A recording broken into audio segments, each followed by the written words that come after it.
Hello and a warm welcome to the Meaning of Life show, live here on the iRise platform. Very excited for you to be with us today, where we're going to be talking about the four main habits of the mind.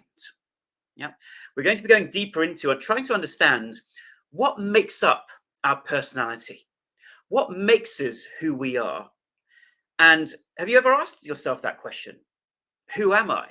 Why is my personality the way that it is? Those are some of the deeper questions we're going to be delving into. And not only that, once we understand these tendencies of the mind, these habits of the mind, some of which are conducive to our health and well-being, some which are non-conducive to our happiness. How do we then overcome these habits of the mind to feel healthier, to feel happier, to feel that we're not in control, or we're not being controlled by our mind, but instead we are the leader of our mind. We're managing our mind. Yeah. And these questions are so important because so many of us are randomly buffeted by the ups and downs of our unconscious mind, aren't we? We're sometimes a slave to our own minds. The example being, let's say the mind is like a car, and a car is designed for us to come out of our house, go into our car, get to where we need to get to. But so often we let the car take us where it wants to go. The mind takes us where it thinks it wants to spend time. Yeah, and we become a victim of all this busyness and this negativity of our minds. So understanding the main habits of the mind, what causes these habits, is incredibly important for our health and well-being. And I'm very excited to share this content with you today. And sometimes these habits, by the way, we're going to refer to as conditionings. And conditioning simply means the way your brain and your mind has learned to respond to the world around you. Now, as we go through the content today in our live event, we'll also be followed by an interactive discussion on the iRise platform. And I really hope you can join us for that. So that's at 7:30 p.m. UK time, so just in half an hour or so. And you can access that at irisetv.com/live-events. It is in the description of this particular live event. And there, what we do is in a group, we share our experiences on Zoom, and it becomes an interactive discussion. And, you know, with this type of knowledge and this type of content, it's very profound, it's very deep. And so discussing it in a group is so incredibly beneficial for us. So I really do hope that all of you who are joining us live will also come on to our discussion on Zoom on the iRise platform, and details will be in the description of this particular event. Okay, so let's get cracking with a game. Okay, so let's play a game. Right. Think of a fast food restaurant now. Okay. Now think of a soft drink now. Okay. Let me use my psychic powers. Yep, they're working pretty well today. I reckon when I said fast food, you probably said McDonald's. Yeah. And when I said soft drink, let's think. I think you said Coca-Cola. Now, perhaps in the comments, you can tell me whether I was correct or not with my psychic abilities. But the point here is these companies spend millions of dollars, if not hundreds of millions of dollars, training your brain that when you think of food, when you think you're hungry, that's what you'll think of. McDonald's, Coca-Cola, they're two of the biggest advertisers in this particular space. In fact, if not the biggest advertisers. And so your brain becomes conditioned. That is an example of a habit of the mind. And just think, that is a habit which has been conditioned by other people around you. Never mind the conditioning that you've created through all of your experiences in life. Yeah, so these habits of our mind get created by what we're exposed to, what we're conditioned to believe and react to. Yeah, so Sarah saying, yes, that was correct. Henny saying McDonald's and Orangeade. There we go. So we all have our personal conditionings or habits of the mind. Okay, let's play another game. Let's see.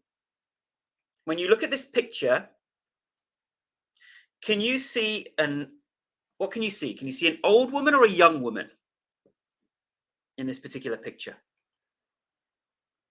Yeah. You can put those in the comments. We should really do a poll, shouldn't we? But yeah, you can let me know. Do you see an old woman or a young woman? Oh, some of you actually see both. Rosie sees both, which is quite incredible. Yeah, when I first saw this, I was racking my brains. I was like, look, I can see the young woman. She's looking away, but I can't see the old woman. Where's the old woman? Where's it? And someone had to really point it out to me. And the purpose of this is to help us understand that we don't see the world the way it is. Yeah. The world is external to our consciousness, and light hits that world. That light then bounces off that particular object, comes into our retina, then goes into our brain and is processed by our brain. But our brain is processing that information based on its past conditionings, its past habits. Yeah. Almost like a photographic plate. That photographic plate, the more it's exposed to light, the more it creates images upon images upon images on that photographic plate. So we don't see the world the way it is. We see the world the way we are, through our own imperfect lens, as it were. And so we take the analogy of our sunglasses, and we mentioned this, I think, last week, where we don't see the world clearly. We are seeing the world through this photographic image plate, which represents all the memories and all the reactions and all the experiences that we've had over our lifetime. And this is the clue to our personality. Our personality is based upon these sunglasses that we're wearing and the way that we envisage and see the world around us, the impressions, the lens. Yeah. Should I keep these on, do you think? I think it's a bit too Bollywood, I think. So this gives us a clue to understanding our own personalities, our reactions to the world around us, and how we can begin to change these.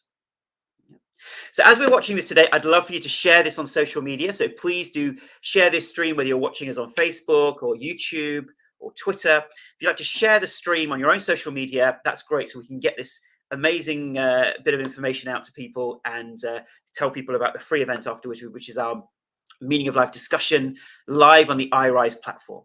And you can go to iriseapp.com and click on live events, and you'll see the Zoom link for our event today, or indeed you can download the app as well.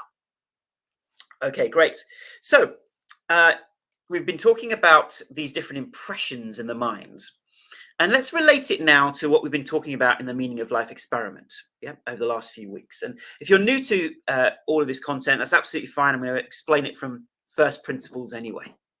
So how do these conditionings impact on our sense of health and well-being, the love and bliss that we've talked about? Well, let's go back to our analogy. So imagine before anything existed, all that existed was the light of consciousness, what we call blue. And blue stands for bliss, love, unity, and eternal existence. Blue. Yeah. That's everywhere. The light is all that existed. The sun rays of the light, if you will. And then we put a bowl into the light. Now, some of you may recognize this is not the same bowl that we normally have, but I'm in a hotel room, so just making do with what I have, hence the very dodgy 70s interior that we have behind me, apparently a retro interior. So we have the bowl and the sunlight. So the bowl is put into the sunlight and creating a separate being, a separate ego. And then into that bowl, we put the water. And the water represents our thoughts and emotions, our mind. Yeah.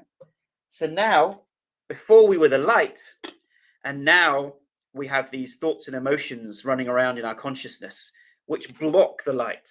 And we, instead of identifying with the bliss and love that we truly are, we start now identifying with the water in the bowl. It takes up so much room, so much space in our consciousness.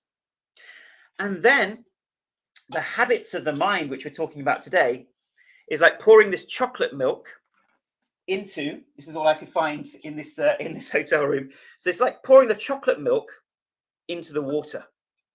And suddenly it makes that water cloudy. Yeah. So before we knew we were the light, we knew we were bliss and love and unified with the whole. Then the ego came along and the mind, and then the conditionings in the mind. And this milky water now represents our personality, our habits of thinking, behaving, reacting to the world around us. Yeah. And this is so important because when we understand the mechanics of the mind, the mechanics of our thoughts and emotions, the mechanics of our conditionings and learnt reactions to the environment, then we can begin to overcome these habits and go back to that true bliss and love that is our deepest nature. Yeah. And how do we know that? Well, many of us describe when we finally meditate and we learn how to meditate and practice, eventually we get to this stage where at the end of a meditation, we suddenly notice, wow, I feel really happy for no reason. I feel really loving and compassionate to the people around you.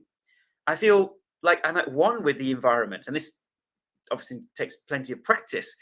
But that is because we've stopped identifying with the thoughts and emotions and the habits and the dirt in the bowl, but we start identifying more with the space, the consciousness, and being connected to the light outside the space in the bowl, when we're connected to something higher. Yeah. Great. So once again, please do share all of this on your social media. It'd be great to bring more people to our discussion later on. And this bowl analogy now gives us clues as to where do all these what we call ants come from? Automatic negative thoughts. They might be positive thoughts as well. But have you ever wondered, where do my thoughts come from? Yeah, I'm not particularly thinking about anything, but these random thoughts pop up out of nowhere. It's coming from the dirt in the bowl. So the thoughts and emotions are being driven by the dirt. The dirt represents our habits. Yeah. And another analogy to help us understand what are these habits. Imagine there's a mountain and it's raining on top of the mountain. Yeah. Now, what happens to that rain that falls on the mountain? Yeah. Grooves start occurring down the side of the mountain, and that water starts pouring down those grooves. Yeah.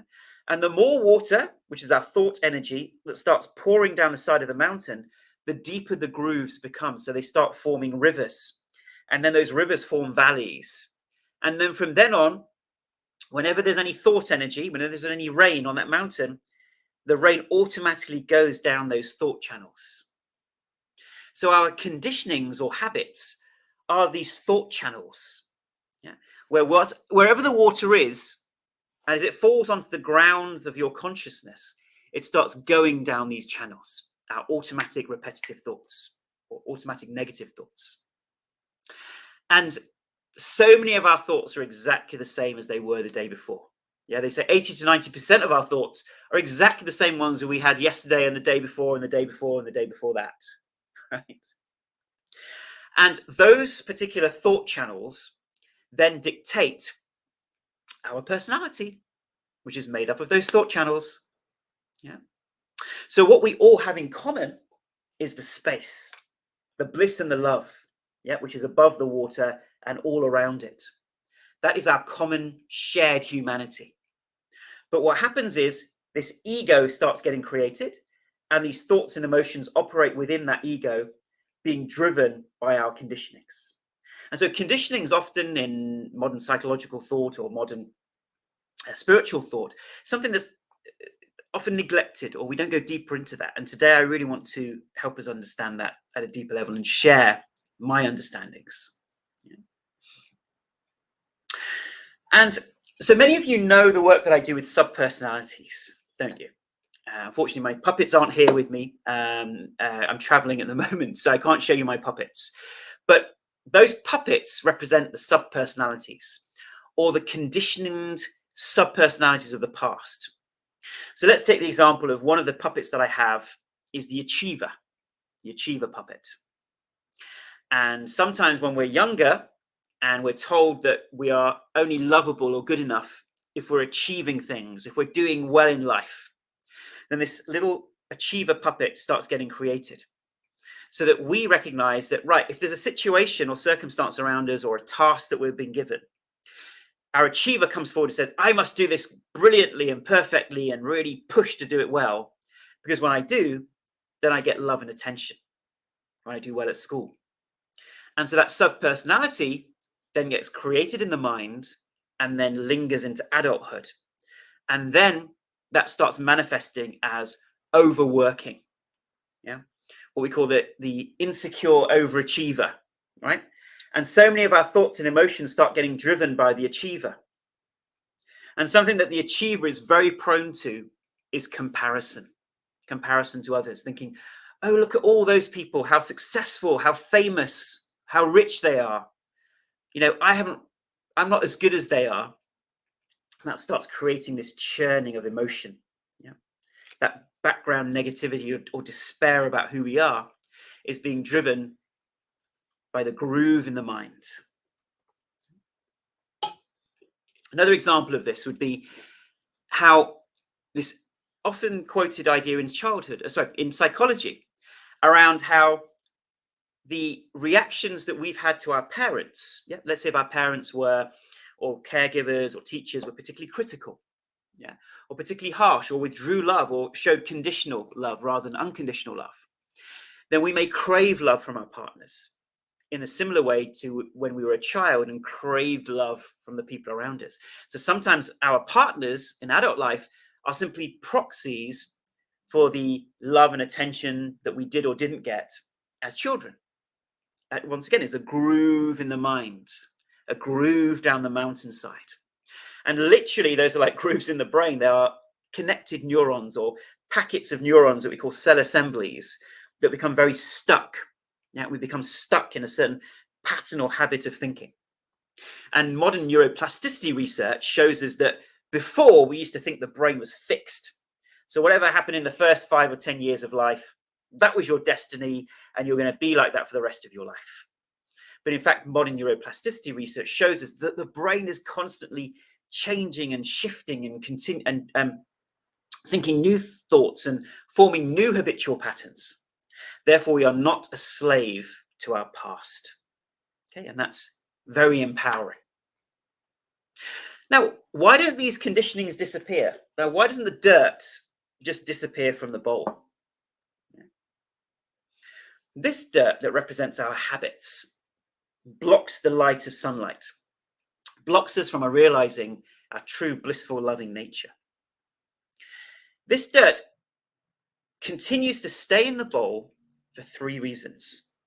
Number 1, if we continue to repeat these same patterns again and again and again.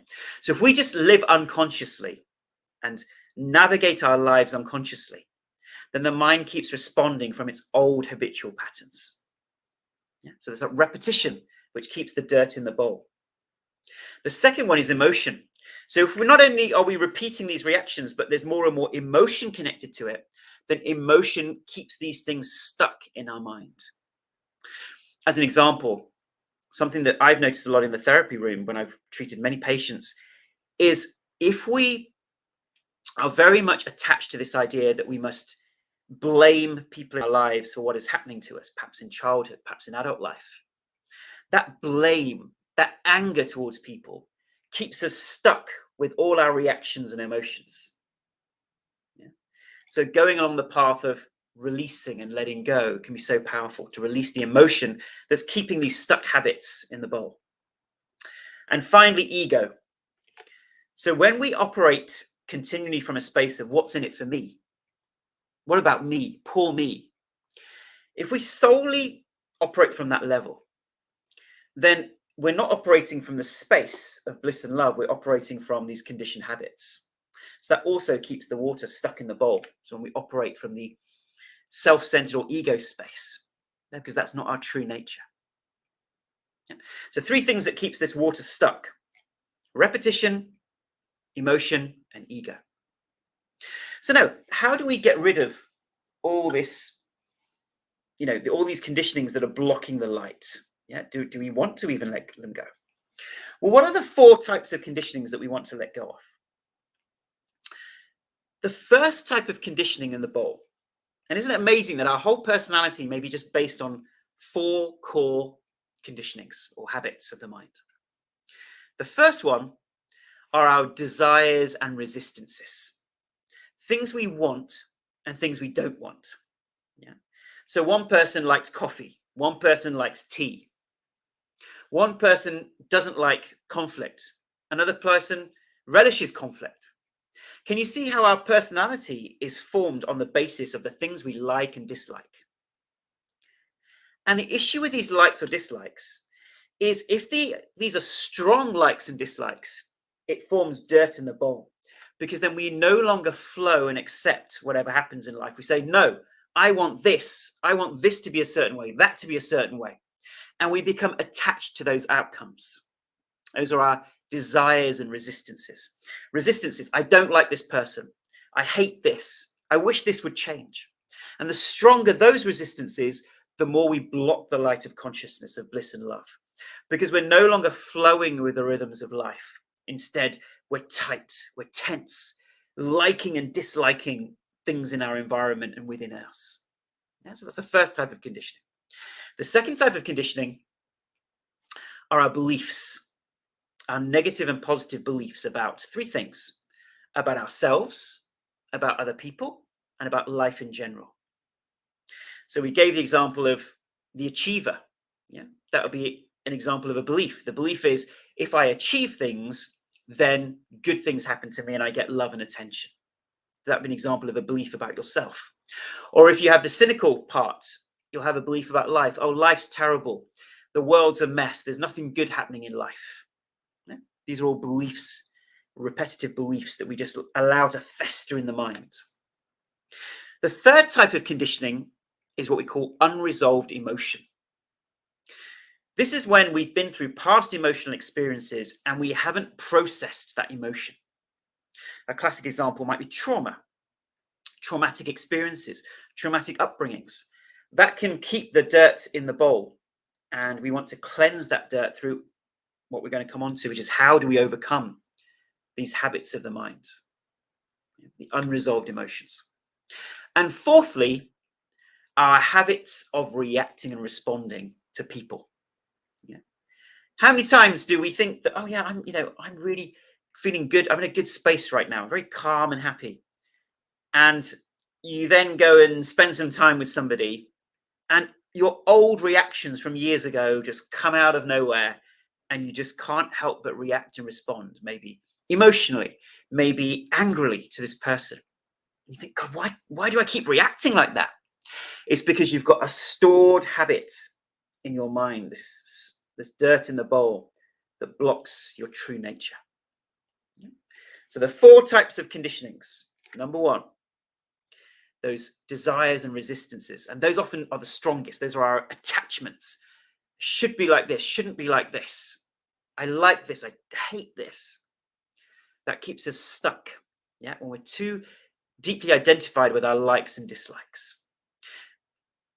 And one way of overcoming those are to turn our likes and dislikes into simple preferences. I choose this, I choose that, but if it doesn't happen that way, I'm okay. Can you see the difference between a preference and a desire or resistance? A preference is, hey, I get it, good, don't get it, no big deal. Yeah, we start reducing our attachments to the world around us, and that starts helping calm the mind. The second one, beliefs. This is where we start becoming more and more aware of our beliefs. So awareness is key in overcoming these habits of the mind. Becoming more aware of these habits and beginning to substitute them with more positive habits. Yeah. Thirdly, our emotions, our unresolved emotions. So that's where often conducting and going into therapy or coaching to help someone facilitate the ability to look at our past emotions, look at our past experiences, and begin to resolve and release the emotions from our minds. And finally, our habits of reacting to people. That really is about awareness, becoming more aware of those reactions and using the New Groove technique, which is on the iRise platform again, iriseapp.com, the New Groove technique, practicing that until you become really skilled that each time you notice your mind reacting, you shift and change it. And you might say, oh, Ashok, it seems so much work, becoming aware of the mind and this reaction and that reaction, and then shifting and changing it. To me, this is the spice of life. This is the true spirituality. Spirituality isn't going off and meditating in a mountain. It isn't going to a meditation retreat. It isn't necessarily doing all of the things we associate with spirituality. Well, those are great things, but it's not just that. The core of it is going deep within and being vulnerable to your own mind and being aware of what it does, and accepting and acknowledging the things you should choose to change about your mind, and each moment observing your mind and changing it, observing your mind and changing it, and shifting it to new pathways. In a book by Neil Donald Walsh, one of my favorite quotes, it says, "Thought control is the highest form of prayer." Have you ever thought of mindfulness or awareness in that way? That actually the practice of mindfulness and being aware of our unconscious patterns and shifting and changing them is actually the highest form of prayer, because you're disidentifying from the dirt in the bowl and re-identifying with your spiritual nature, the bliss and love and the unity and the eternal existence that you truly are. And that transition is prayer. It's going deep within and connecting with something higher, something bigger than your small self.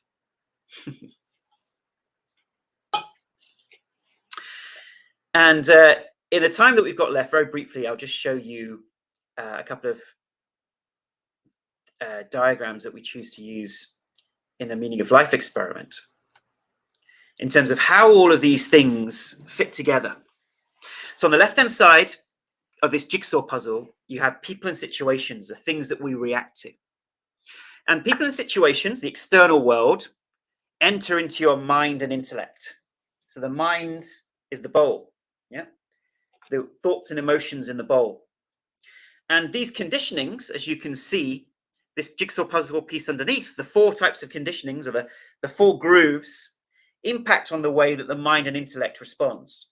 So the mind and intellect responds how it's always responded. That's our automatic unconscious reaction to our environment. And then on the right-hand side, we react with our bodies.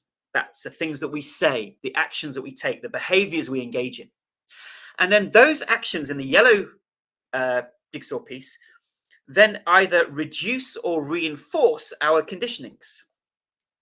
So just the conditionings impact our mind and intellect reaction, and the body and the way that we react, our speech, our behavior then impacts on our conditionings again.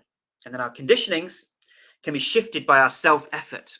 So our self-effort is when we choose to do something different. And why is there a person in a kayak there? Imagine you're going along the river in your kayak, and the force of the river is, let's say, 5 miles an hour this way. So in order to paddle up the river, you need to paddle faster than 5 miles per hour up the river so that you can go beyond where the river is trying to take you. So the river representing these unconscious grooves in the mind, the water that flows. So our self-effort is to say, hey, I'm not going to be overcome by my past reactions, my unconscious behaviors. I choose something different. So our self-effort, if we choose again, using the new groove technique or other tools and techniques or mindfulness and awareness, that changes the conditionings. It starts removing some of the dirt in the bowl, which represents our old reactions, and we substitute it with more conducive behaviors to our spiritual and emotional growth, which then changes the way we react to people and situations next time, and so on and so forth. And this is the grand cycle of life. And some of you may be intrigued. What's that final jigsaw piece that connects our conditionings to the people and situations? That we will cover in a future session. But you can see from this diagram, sometimes known as the karmic cycle, the cycle of life, the cycle of reaction and non-reaction. It all comes into this little diagram here. Good. So now we're going to go on to our event on Zoom. So please go to iRiseApp.com and click on live events, or irisetv.com/live-events, and you can join us on Zoom for our interactive discussion. So I hope you can all join us. It's going to be really a lot of fun, and people get a lot of great positive experiences from that. So I hope you can join us. Please do share this across your social media. And once again, do download the iRise app, iriseapp.com. Yeah.